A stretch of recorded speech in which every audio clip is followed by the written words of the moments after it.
Un couple parti en vacances ne donne plus signe de vie. Les adultes, ça ne disparaît pas comme ça laisse des traces. Et là, il n'y en avait aucune. Une fillette est témoin du meurtre de sa maman. Mais en état de choc, elle est incapable d'identifier le tueur. On n'avait rien. C'était le trou noir. Bonjour, soyez les bienvenus sur ce plateau pour 2 nouvelles affaires des enquêtes impossibles. Myra Hindley et Ian Brady, Rosemary et Frederick West, Gérard Calego et Charlene Williams. Ces noms, je suppose, ne vous disent rien. Maintenant, si je vous dis Bonnie Parker et Clyde Barrow, plus connus sous leur simple prénom de Bonnie and Clyde, une image vous revient certainement en mémoire, celle d'un couple de braqueurs de banque qui sema la terreur aux États-Unis dans les années 1930. En fait, un point commun relie ces 4 couples. Ils ont tous défrayé la chronique pour leurs actions violentes ou les meurtres monstrueux qu'ils ont commis. L'affaire dont il est question maintenant ajoute une pierre sanglante à l'histoire des couples meurtriers, car lorsqu'un prédateur rencontre son alter ego, sa force de destruction s'en trouve décuplée. Josh Ford et Ginny Crutchley se sont rencontrés lors d'une petite fête entre collègues de travail. Tous les deux ont déjà été mariés et malgré une certaine différence d'âge, ils sont irrémédiablement attirés l'un par l'autre. Josh avait 32 ans et Ginny 51. À son âge, c'était normal qu'elle n'hésite pas une seule seconde. Avec Joshua Ford, Ginny Crutchley avait trouvé un homme jeune, plein d'entrain, drôle, et qui avait aussi envie de découvrir de nouvelles choses. Josh est un courtier immobilier au sommet de sa carrière. Ginny est comptable dans une compagnie d'assurance. Après être sortis ensemble durant 2 ans, ils décident de s'installer dans une maison à Fairfax, en Virginie. Ils étaient faits pour se rencontrer. Ils avaient la même personnalité. Et quand ce genre de choses arrive, je ne pense pas que l'âge soit un obstacle. Ils sont tombés amoureux.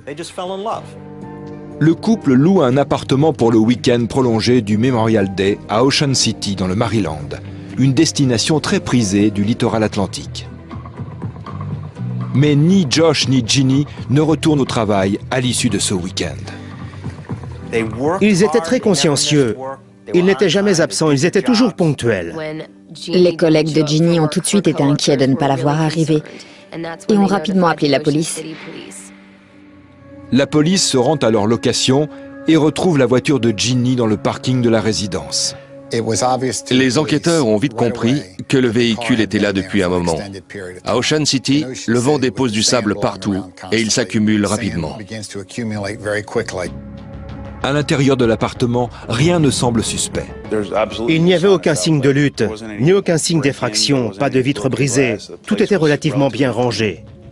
Les clés de voiture de Ginny sont toujours dans l'appartement, tout comme leurs affaires, leur appareil photo et leur ordinateur. On a trouvé le ticket de caisse d'une épicerie. Il datait de 5 jours. Le policier a eu l'idée de regarder dans le réfrigérateur et il a constaté qu'aucun des produits achetés n'avait été entamé. C'est comme si le couple était parti en promenade et n'était jamais revenu. Le relevé de leur carte bancaire montre que Ginny et Josh ont pris un verre le samedi soir dans un bar des environs, le Green Turtle. La police interroge la serveuse du bar, qui affirme que le couple était seul. Elle se souvenait de Ginny et Josh et n'avait rien remarqué de particulier, simplement que lui était fan des Celtics et qu'il était captivé par le match. Les enquêteurs apprennent aussi que Ginny et Josh ont ensuite pris un bus pour aller dans un club des environs. Un des endroits les plus branchés à Ocean City, où tout le monde veut aller, c'est le Secrets. Et c'est là qu'ils sont allés. Le chauffeur du bus reconnaît Ginny et Josh lors d'une séance d'identification photo. Il se souvient qu'il parlait avec un autre couple, un homme et une femme de type caucasien qui devaient avoir dans les 30 ans. Mais ensuite, plus aucune trace de Ginny et Josh. Aucune activité, ni sur leur téléphone, ni sur leur carte bancaire. C'est comme s'ils avaient complètement disparu de la surface de la Terre. Moins d'une semaine après la disparition de Josh Ford et de Ginny Crutchley, la police est appelée dans un restaurant d'Ocean City. Une alarme silencieuse s'est déclenchée après minuit, indiquant à la police qu'un braquage était en cours. Quand l'officier est arrivé, il a vu une Jeep garée devant la porte et 2 personnes sortir les bras chargés de marchandises volées. Les voleurs, un homme et une femme, sont arrêtés sur les lieux.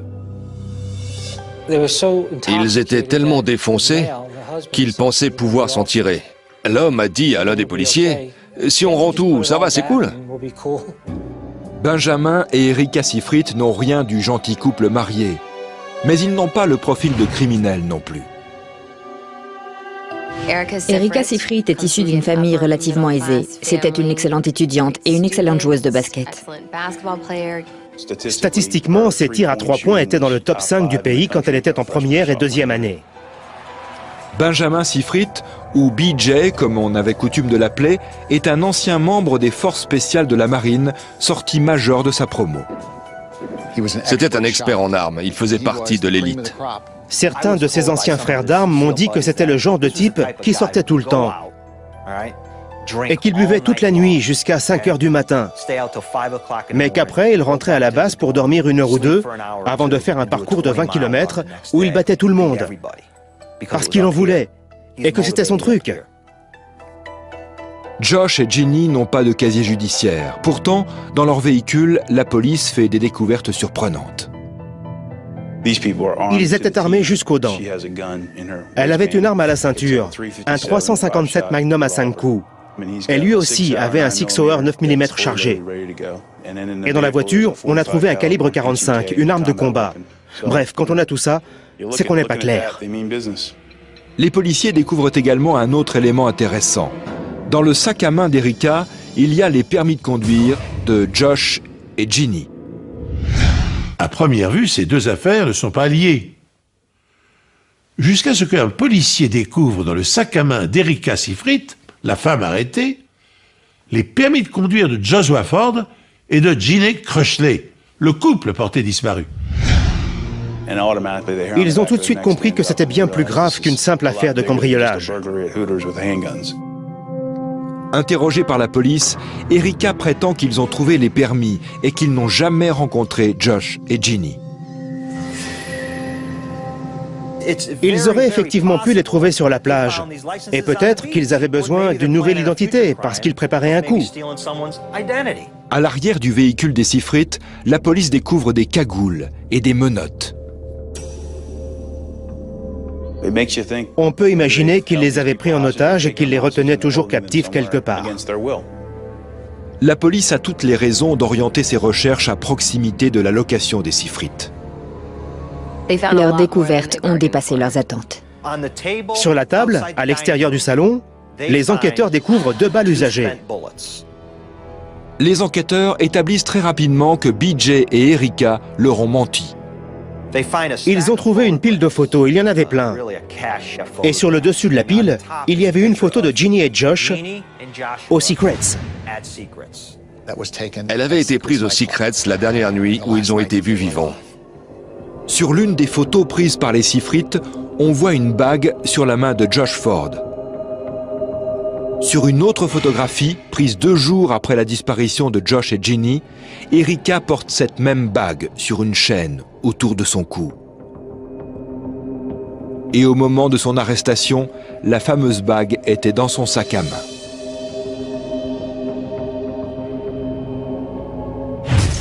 Encore plus troublant, les Seyfried possèdent une clé d'un appartement de l'Atlantis, l'immeuble où Ginny et Josh avaient pris une location. Ils ont essayé la clé qui fonctionnait parfaitement. C'était la clé de l'appartement de Josh et Ginny.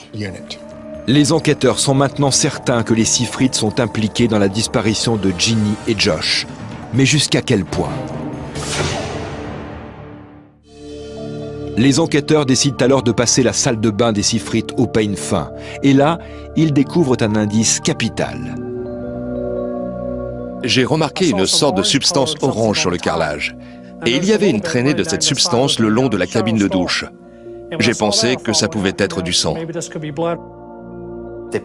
Les enquêteurs ont retiré la bonde du lavabo et ont trouvé plusieurs types de cheveux, du sang et des tissus humains.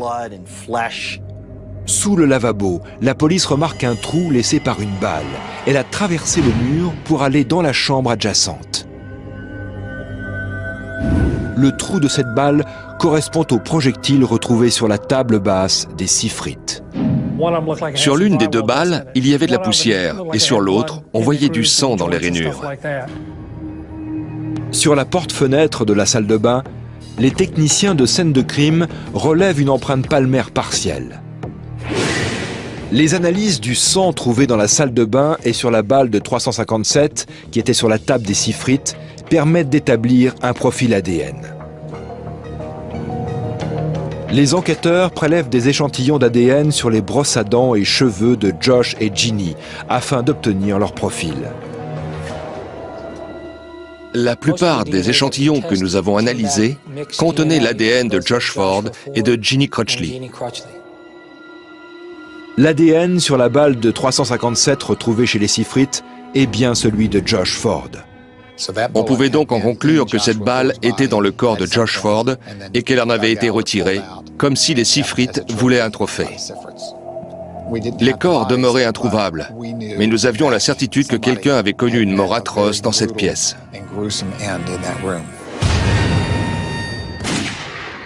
Les experts en balistique effectuent des tirs avec l'arme d'Erika pour comparer les balles à celles retrouvées dans l'appartement.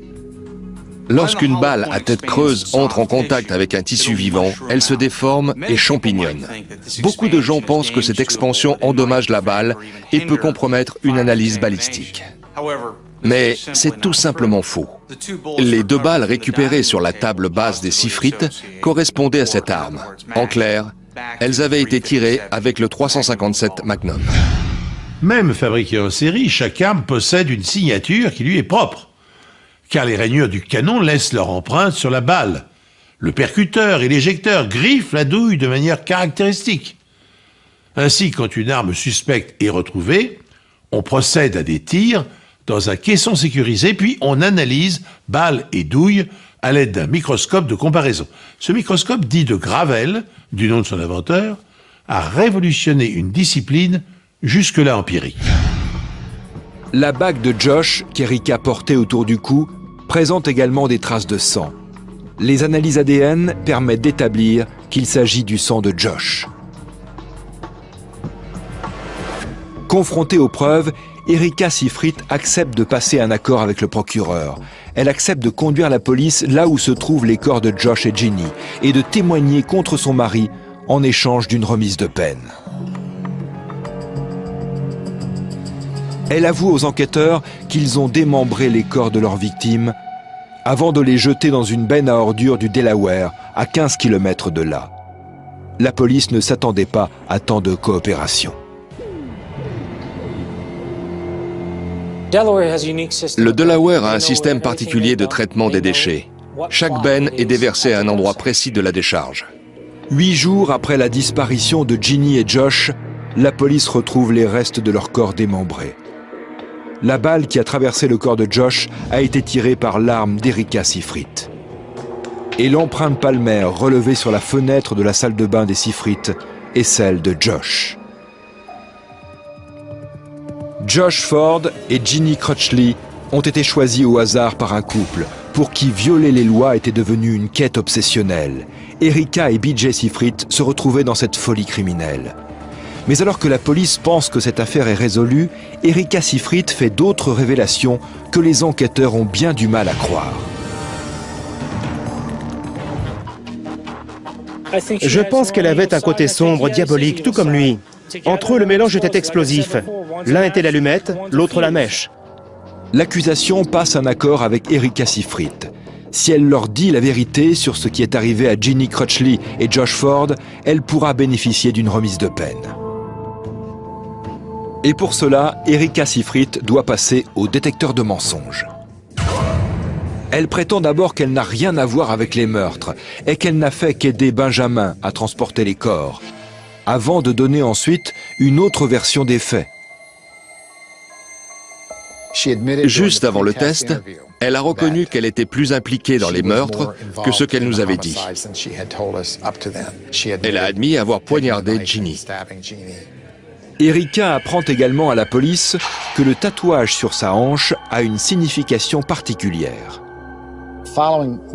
Après avoir tué Ginny Crutchley, elle est allée se faire tatouer la hanche, là où elle l'avait poignardée. Elle voulait pouvoir se souvenir de cette nuit-là toute sa vie.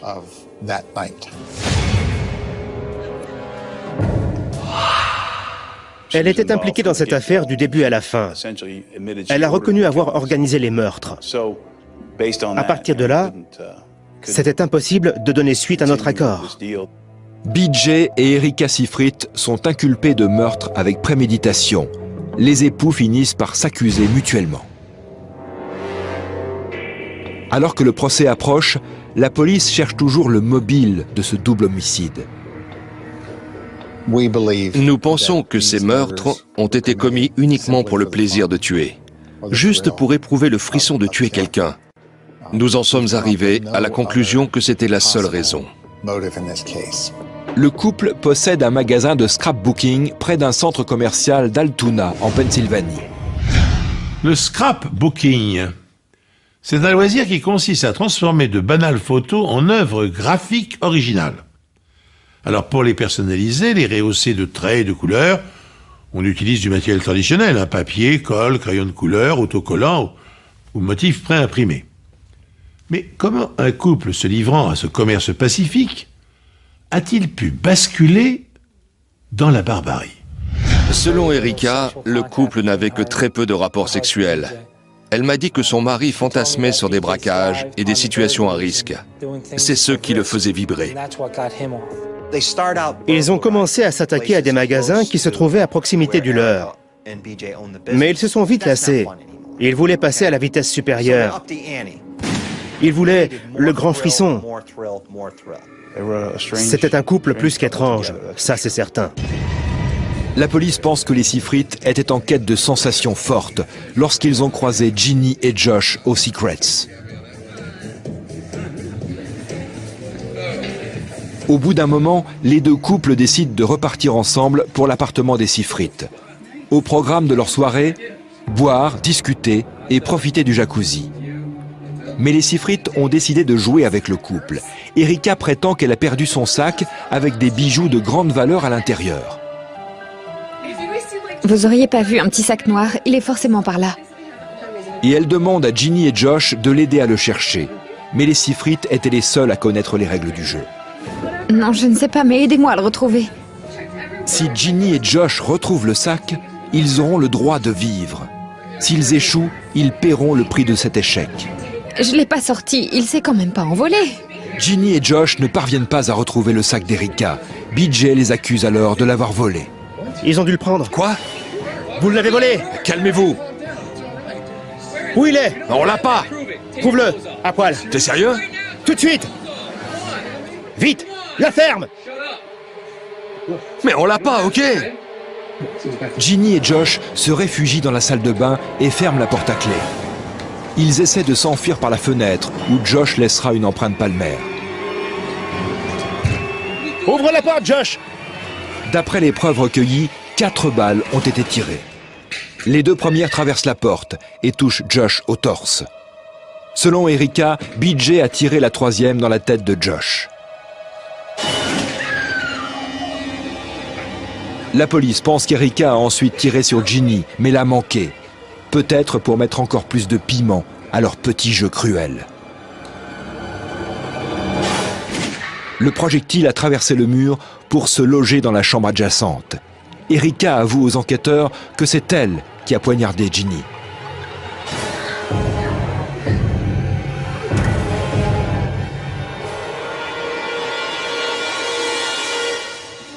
Plus tard, Erika revient avec des chiffons et du détergent pour essayer de nettoyer la scène de crime.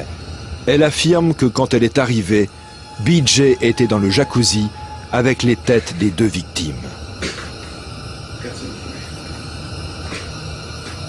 Elle affirme également que son mari a récupéré la balle dans la tête de Josh pour la garder en guise de trophée. Durant les 24 heures qui suivent, les Seyfried démembrent les 2 corps, puis ils les mettent dans des sacs poubelles, avant de les déposer dans différentes bennes du Delaware. Ils se rendent aussi dans un grand magasin pour acheter une nouvelle porte de salle de bain et d'autres produits détergents pour effacer toute trace de ce qui s'est passé. Les Seyfried reprennent ensuite leur petite vie, comme si de rien n'était. Ils passaient leur journée à boire, à s'amuser, à jouer au mini-golf. Personne n'aurait pu suspecter que c'était des monstres. Erika portait la bague de Josh en trophée et conservait leur permis de conduire dans son sac. Les Seyfried ont aussi conservé 2 des balles utilisées lors de la tuerie. Je n'ai jamais vu une affaire pareille, où des gens tuent un couple pour connaître des sensations fortes. Ces gens ne leur avaient rien fait. Ils ont simplement été choisis au hasard. En l'absence de preuves matérielles contre lui, et dans la mesure où c'est l'arme d'Erika qui a été utilisée pour tuer Josh Ford, B.J. Seyfried n'est inculpé que d'un seul meurtre. Il est condamné à 38 ans de prison. Erika Seyfried est inculpée pour les 2 meurtres et condamnée à la prison à perpétuité. Elle avait l'arme en sa possession, les permis de conduire des victimes dans son sac. Erika gardait tous ses souvenirs avec elle, sur elle, dans son sac à main. Encore aujourd'hui, cette histoire me fait toujours froid dans le dos. C'était la première fois que j'étais confronté à une affaire pareille, et j'espère que ce sera la dernière de ma carrière. Sans les preuves médico-légales, il aurait été très difficile d'obtenir une condamnation pour meurtre avec préméditation, et même de les faire condamner tout court. C'était faisable, mais ça aurait été bien plus compliqué. Cette affaire nous plonge dans les tréfonds de l'âme humaine, car elle illustre l'horreur que peut inspirer un acte barbare parfaitement gratuit. Benjamin et Erika Seyfried n'ont en effet pas supprimé un couple innocent par appât du gain, ni en état de légitime défense, et aucun contentieux de quelque ordre que ce soit ne les opposait à ceux qu'ils avaient prémédité d'agresser. Les Seyfried ont tendu un traquenard à des inconnus rencontrés dans une boîte de nuit. Après avoir gagné leur confiance, ils les ont attirés chez eux dans le seul but de prendre plaisir à les massacrer, puis à dépecer leur corps. Cet engrenage terrifiant dépasse l'entendement. Lors du procès, les époux Seyfried se sont mutuellement accusés, renvoyant sur l'autre la responsabilité du double meurtre. Et leurs familles respectives ont eu beau jeu de reprendre cet argument. Selon le père d'Erika, sa fille aurait poursuivi de brillantes études de droit si elle n'était pas tombée sous l'emprise maléfique de son mari. D'ailleurs, ce dernier ne l'avait-il pas forcée à avorter alors qu'elle était enceinte de 4 mois? Et ne lui avait-il pas demandé 2 semaines avant les crimes de massacrer sa propre famille? La mère de Benjamin Seyfried a naturellement plaidé en faveur de son fils. Ne faisait-il pas partie de l'élite des commandos de marine avant de subir l'influence pernicieuse de sa femme, consommatrice de cocaïne et d'ecstasy? Laissons là, si vous le voulez bien, cette polémique par famille interposée. Elle est stérile et n'atténue en rien la responsabilité des assassins. Une chose demeure.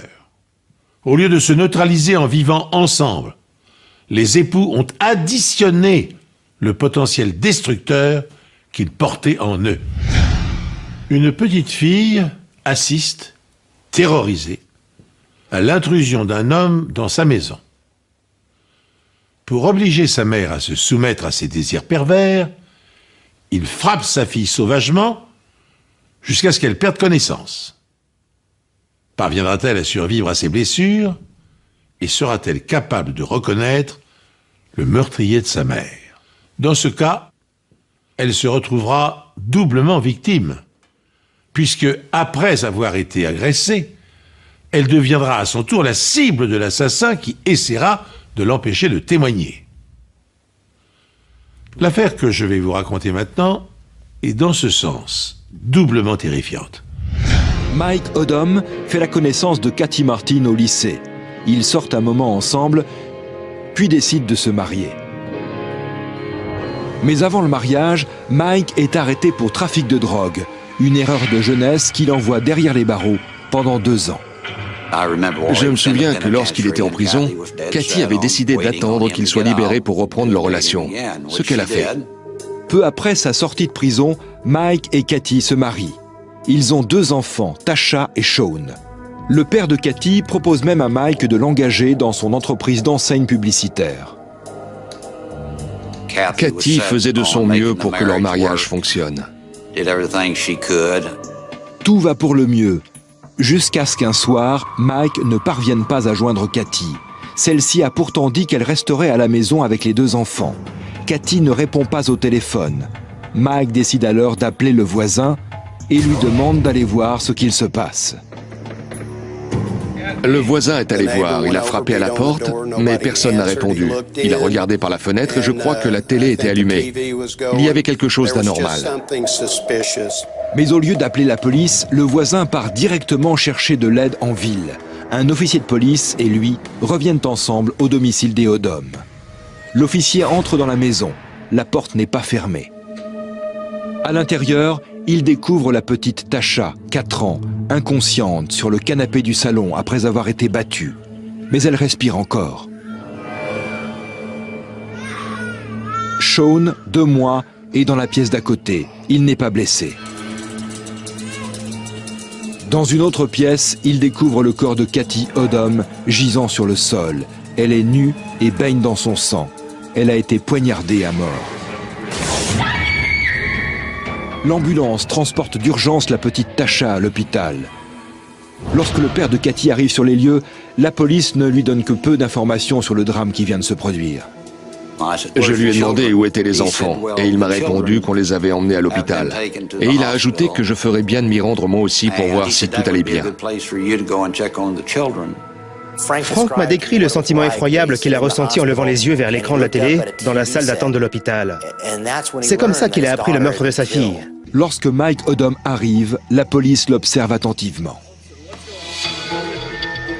Mike Odom, le mari, est arrivé. Il portait un jean et un t-shirt bleu. L'un des enquêteurs a remarqué qu'il y avait des taches sur son t-shirt. Est-ce que c'était du sang ou autre chose? La police procède à la fouille de la maison et retrouve des traces de sang dans la salle de bain.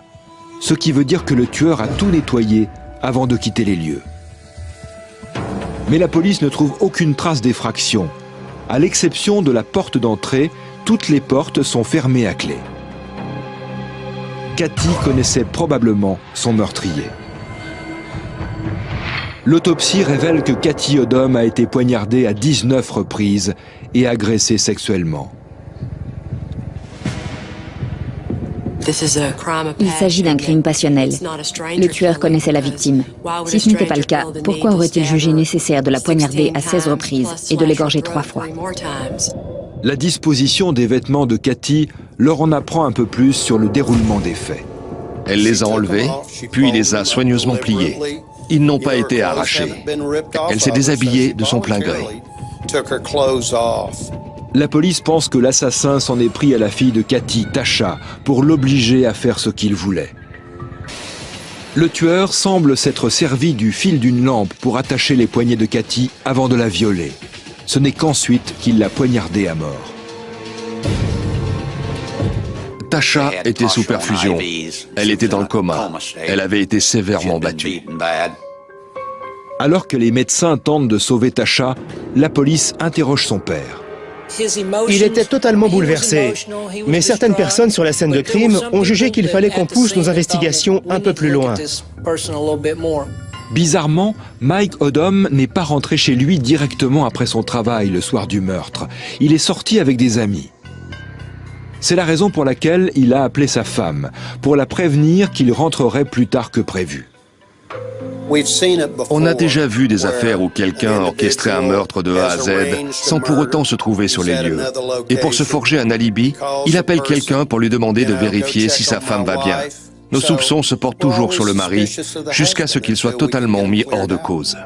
Lors de l'interrogatoire, la police remarque des taches sur le t-shirt de Mike. On l'envoie immédiatement au laboratoire pour analyse. La police retrouve d'autres taches suspectes sur les tapis de sol de la voiture de Tim Robinson, le voisin qui a contacté la police. On a saisi les tapis de sol, puis on les a envoyés au labo pour analyse. Le médecin légiste établit l'heure de la mort de Cathy, environ 6 heures avant que son corps ne soit découvert. Elle est donc décédée aux alentours de 13 heures. Mike Odom et son voisin Tim Robinson affirment qu'ils étaient sur leur lieu de travail à cette heure-là. Alors que les enquêteurs vérifient leurs alibis, un nouveau témoin apparaît subitement. Il s'agit en réalité de Tasha Odom, qui est sortie du coma et qui se souvient de la venue d'un homme dans la maison, le soir du meurtre. Mais sera-t-elle capable de reconnaître son agresseur? Et si elle y parvenait, osera-t-elle révéler son nom? Enfin, si elle était menacée compte tenu de son âge, pourra-t-elle bénéficier d'un programme de protection des témoins? Tasha s'est souvenu que l'homme lui avait caressé les cheveux. Cela indique clairement que ce n'était pas la première fois qu'il la voyait. Puis elle a ajouté « Il avait les cheveux jaunes comme toi, mamie, de la même couleur que toi. » Ni Mike Odom ni Tim Robinson n'ont les cheveux blonds. Mais c'est le seul détail dont se souvient Tasha. On n'avait rien, c'était le trou noir. Elle ne se rappelait rien.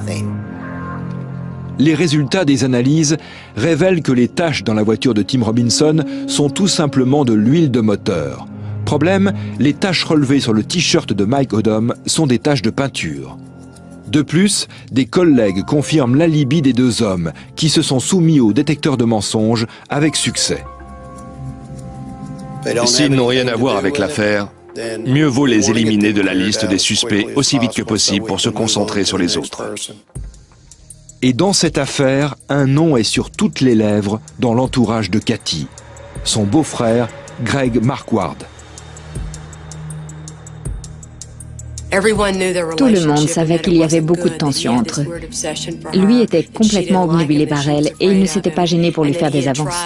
Non seulement elle trouvait ça particulièrement déplacé, mais pire, elle avait même peur de lui. Qui plus est, de nombreuses preuves viennent confirmer sa présence dans la maison. Ils ont trouvé ses empreintes et ses cheveux. Seul problème, Greg Marquardt fait partie de la famille et il rend régulièrement visite à sa belle-sœur. Les empreintes ne sont donc pas une preuve tangible. Le seul témoin du meurtre de Cathy Odom est sa fille de 4 ans, Tasha. Mais elle a subi un grave traumatisme à la tête. Elle avait le visage complètement tuméfié. Apparemment, il lui avait mis plusieurs coups de poing. Après 2 jours de coma, Tasha se réveille. Mais avant de sortir de l'hôpital, son oncle Greg lui rend visite. Une visite que la grand-mère de Tasha n'oubliera jamais. Salut Tasha. Comment ça va? Bonjour Greg. Comment va-t-elle? Mieux. Tiens, c'est pour toi. Quand Tasha a vu Greg, elle m'a regardée et elle avait l'air terrifiée. La police demande à la petite fille si c'est son oncle qui est venu chez elle le jour du meurtre. Malheureusement, elle ne s'en souvient pas. Ils ont essayé différentes méthodes pour tenter de lui faire retrouver la mémoire. Ils ont même été jusqu'à l'hypnose dans l'espoir que des bribes de souvenirs reviennent. Elle avait subi un tel choc qu'elle avait complètement occulté tout ça. Utilisée dès la fin du XIXe siècle à des fins thérapeutiques, l'hypnose est une méthode qui consiste à court-circuiter les processus mentaux habituels pour permettre aux praticiens d'atteindre plus facilement les zones de l'inconscient.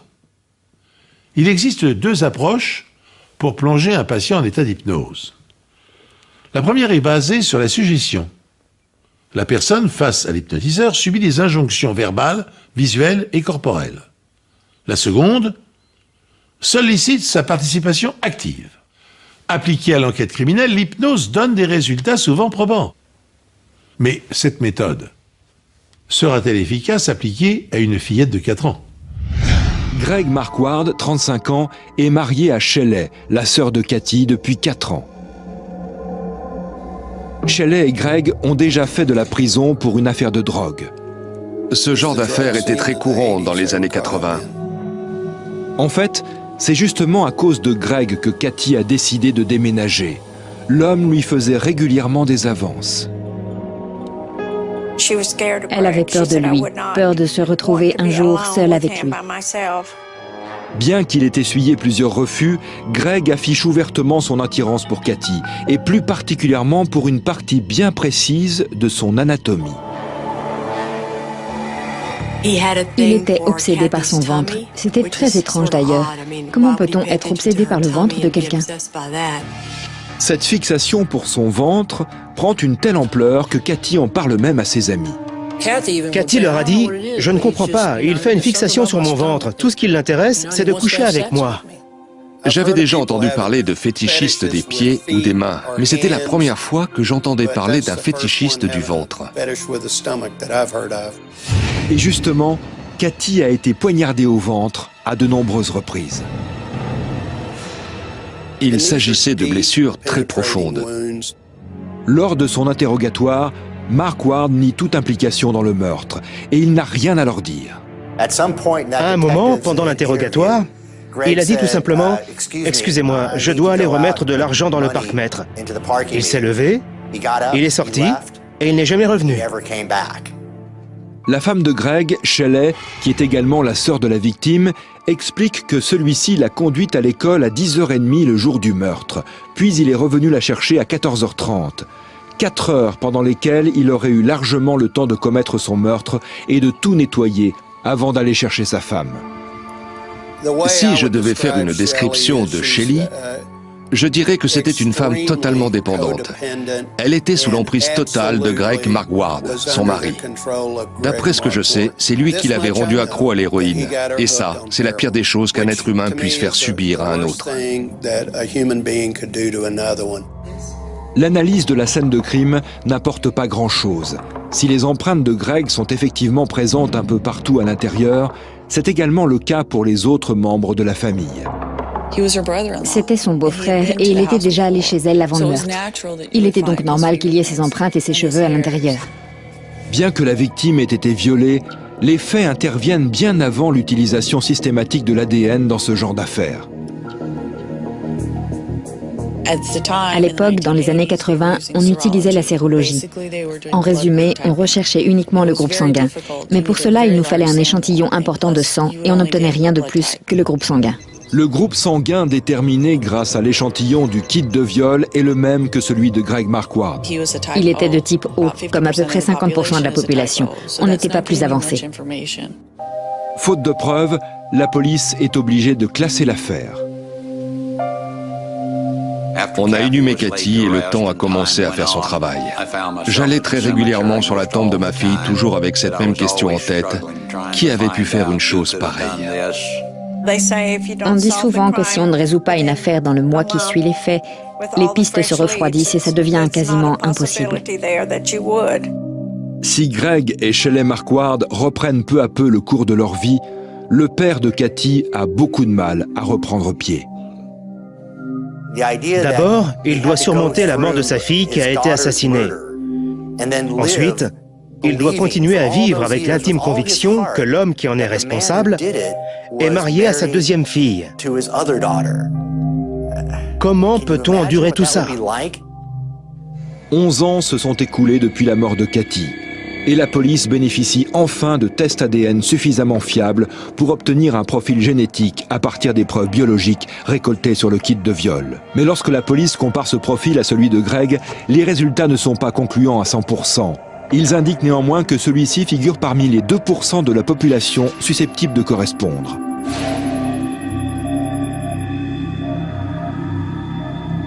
Quand les résultats sont tombés, j'étais sûr qu'on le tenait. Mais Greg a réponse à tout. Il affirme que Kathy et lui avaient une liaison et qu'il était avec elle le matin du meurtre. Mais il précise bien qu'elle était encore en vie lorsqu'il est parti. Il n'a pas été arrêté à ce moment-là parce que le procureur à qui on avait parlé pensait qu'on n'avait pas assez de preuves dans le dossier pour le faire condamner. Lui prétendait qu'ils avaient une liaison, qu'ils avaient des rapports sexuels consentis. Il devait prouver que Greg était présent sur les lieux du crime ce jour-là et surtout qu'il était venu pour la tuer. La question est, comment faire? 4 ans se sont écoulés depuis que les tests ADN ont révélé que Greg Mark Ward figurait parmi les 2% de la population susceptible d'avoir commis le viol puis le meurtre de Kathy Odom.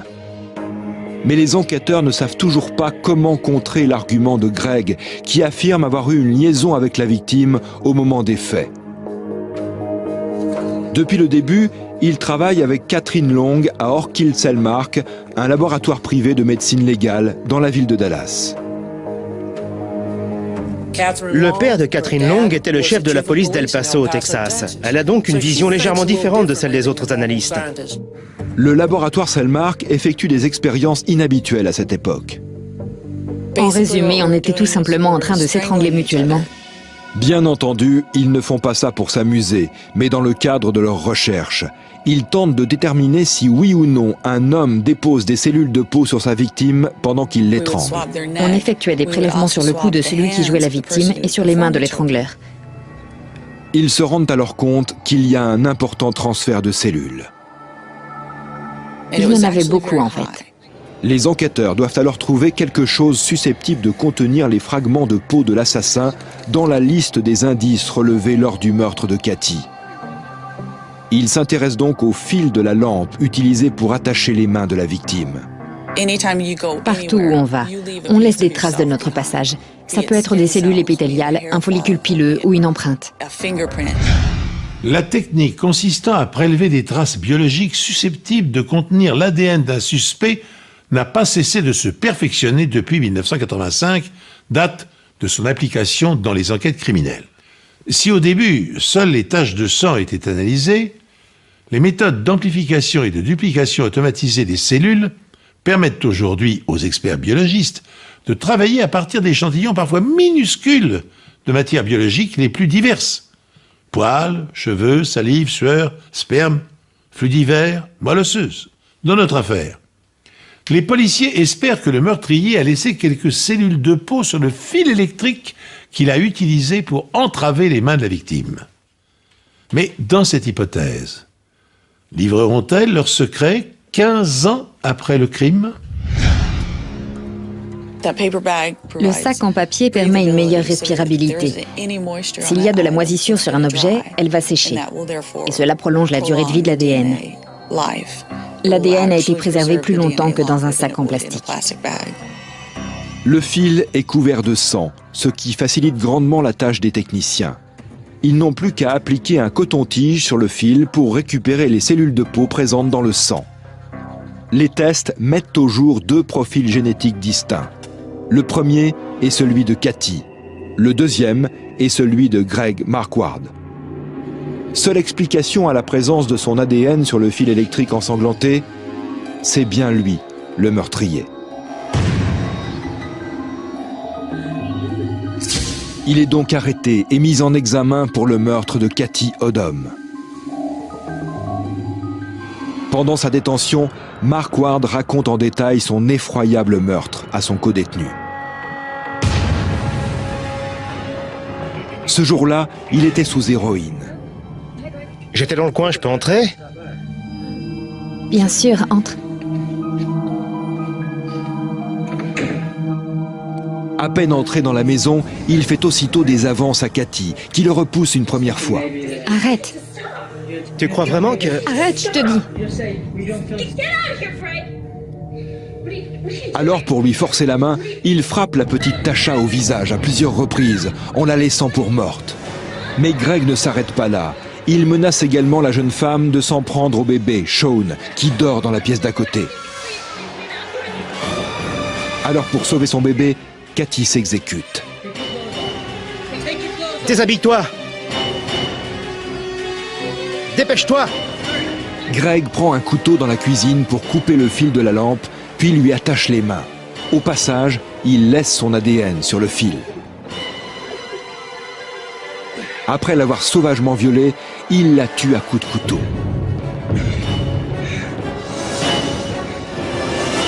Il va ensuite se nettoyer dans la salle de bain et enfile les vêtements du mari de Cathy afin de ne pas laisser de traces de sang dans sa voiture. À ce moment-là, il est loin de se douter que la science allait permettre de le confondre 15 ans après le meurtre.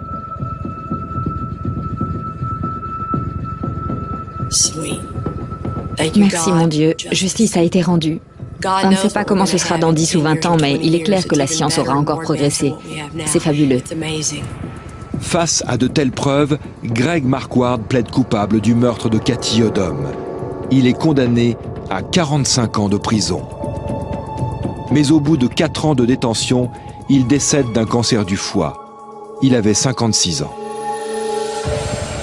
Vous savez ce que je pense? C'est qu'il a bien mérité cette fin. Aujourd'hui, Tasha Odom vit heureuse en ménage. Elle ne garde aucune séquelle de l'agression qui a failli lui coûter la vie. La famille pleure toujours la mort de Cathy, mais ne peut être que reconnaissante envers les experts médico-légaux qui ont su trouver des preuves là où personne n'en voyait. Pour résoudre une enquête, on s'appuie sur la science, bien entendu. Mais il faut également de la chance. Et par chance, ils avaient ce fil électrique. Par chance, il avait été conservé dans un sac en papier. Ça ne nous ramènera pas Cathy. Je ne l'oublierai jamais. Je ne l'oublierai jamais en tant que mère et je n'oublierai jamais en tant que fille et complice.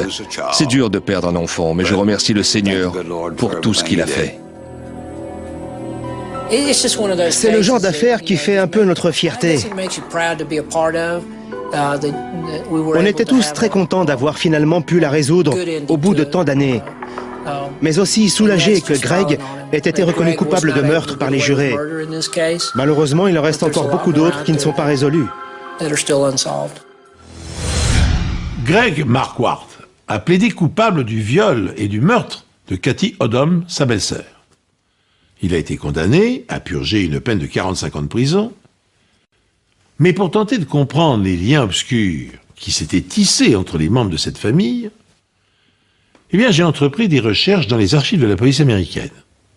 Et quelle ne fut pas ma surprise de découvrir que Marquardt avait épousé en premières noces la sœur de Mike Odom. Il fut donc à 2 reprises et à titres différents le beau-frère du mari de sa future victime. Ce détail ne s'invente pas. Avant que Greg et Shelley Marquardt ne sombrent dans la drogue et ne soient condamnés à 2 ans de prison, les liens qui les unissaient à Mike et Cathy Odom semblaient indéfectibles. Et puis, Marquardt a peu à peu nourri une passion obsédante et morbide à l'égard de sa belle-sœur, son désir malsain se cristallisant sur son ventre, ce qui explique, sans doute, qu'il l'ait lardée de 19 coups de couteau dans l'estomac. Les psychologues connaissent bien les dérives fétichistes monomaniaques qui animent parfois les tueurs en série. Ainsi en fut-il de Walker Ecker, un chauffeur routier allemand, soupçonné d'avoir commis 19 meurtres en France, en Allemagne et en Espagne entre 1974 et 2006. Il fut arrêté et avoua 6 d'entre eux, dont 5 de prostituées. Attiré jusqu'à l'obsession par les jeunes femmes blondes et minces, il photographiait les cadavres de ses victimes avec un appareil à développement instantané et conservait des mèches de leurs cheveux. Selon les experts psychiatres, davantage qu'éprouver du plaisir sexuel, le prédateur retire de cette démarche un sentiment de toute puissance. Il s'arroge un droit de vie et de mort sur les femmes qui ont le malheur de tomber entre ses mains. Cette émission est maintenant terminée. Je vous remercie de l'avoir suivie et de nous être fidèles. J'aurai le plaisir de vous retrouver prochainement sur cette antenne pour un nouvel épisode, bien sûr, des Enquêtes Impossibles.